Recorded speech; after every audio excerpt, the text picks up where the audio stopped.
Täna vaatame, kuidas panna kokku ja kuhu paigutada kasvuhoonet. Meil on siin valitud Euroserre Maxi mudel, 14 ruutmeetrine, ja vaatame, kuidas ta oleks aias paigutada ilmakaarte suhtes näiteks. Ilmakaarte suhtes on kõige praktilisem suund põhja-lõuna suund, siis me saame päiksevalgust nagu mõlemale küljele ühtemoodi ja tuleb valida koht, mis on suurtest puudest eemal, et vältida okste peale kukkumist ja samuti sodi koristamist. Siin on siis kaevatud kasvupinnas ära umbes 50 sendi sügavuselt täidetud liivaga, tihendatud. Kasvuhoone mõõt on 3 × 4,5. Liivapadi on tehtud siis mõlemas suunas 3 meetrit laiemalt. Siia peale paneme metalli-alusraami ja alusraami peale paigaldame kasvuhoone. On võimalus panna ka ankrupostidega valada maa sisse kinni, tal on iga nurga juures ja keskel on ankrupost küljes. Ja kui sellele panna siis kanalisatsioonitoru plastikust 10 toru ümber ja betooni täis, siis on ta veel kindlamalt paigas. Nii, nüüd on meil raam on koos, raami keerasime õiget pidi ja 6 ankruposti on maasse kaevatud. On välja looditud ja nüüd hakkame panema karkassi peale.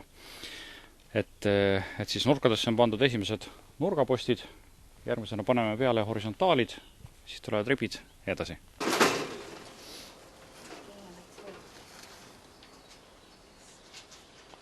Nüüd me oleme kokku pannud siis vertikaaltalad ja ülemise raami ja emapuu nii-öelda ja katuseribid ja kõik kruvid on keeratud niimoodi kergelt, et me fikseerime ta siis täpselt siis, kui kõik diagonaalid on paigas.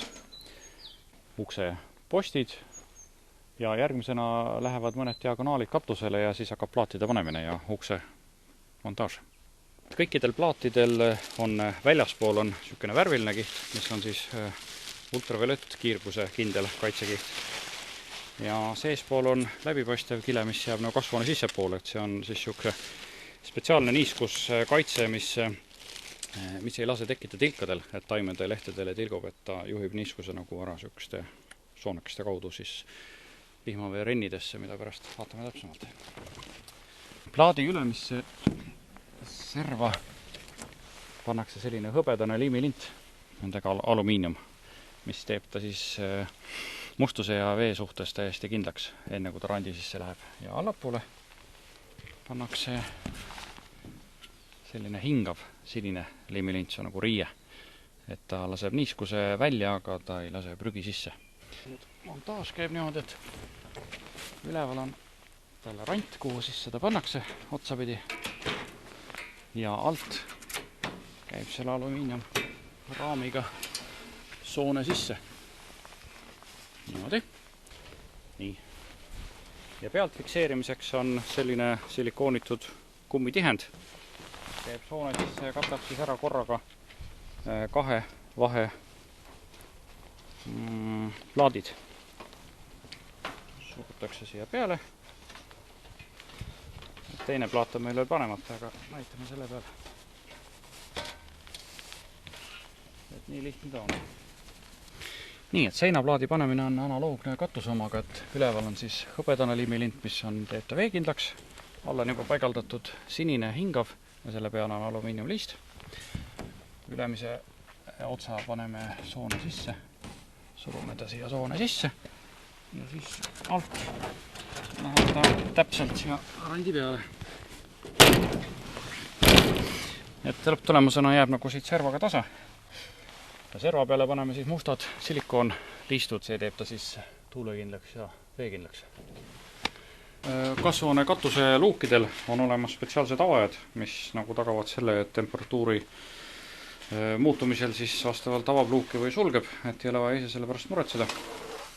Aga katuseluugi avaja töö põhimõte on siis soojus paisumine. Siin kolvi sees on gaas, mis päikese käes või soojaga paisub, lükkab selle lahti, jahtumisel tõmbab uuesti kinni, et see on nagu puhtmehaaniline. Siin on vedru, mis tagab selle kinnihoidmise ja tuulega kinni tõmbamise. Ja nüüd näitame, kuidas ta näeb luugi peal välja. Paigaldamiseks on tal eri kasvuhoonetel erinevad võimalused, et on metallkäpp, pannakse kruvidega siia ja keeratakse randid sinna vahele, silinder paika. Siit saame siis reguleerida sooja osas, kui vara või kinni vara ta lahti läheb või kinni läheb. Ja tööpõhimõtte siis päikse käest ta tõstab selle ülesse, venib välja ja kui jahtub, siis laseb uuesti kinni. Et vedru siis tagab selle, et ta kinni tõmbab.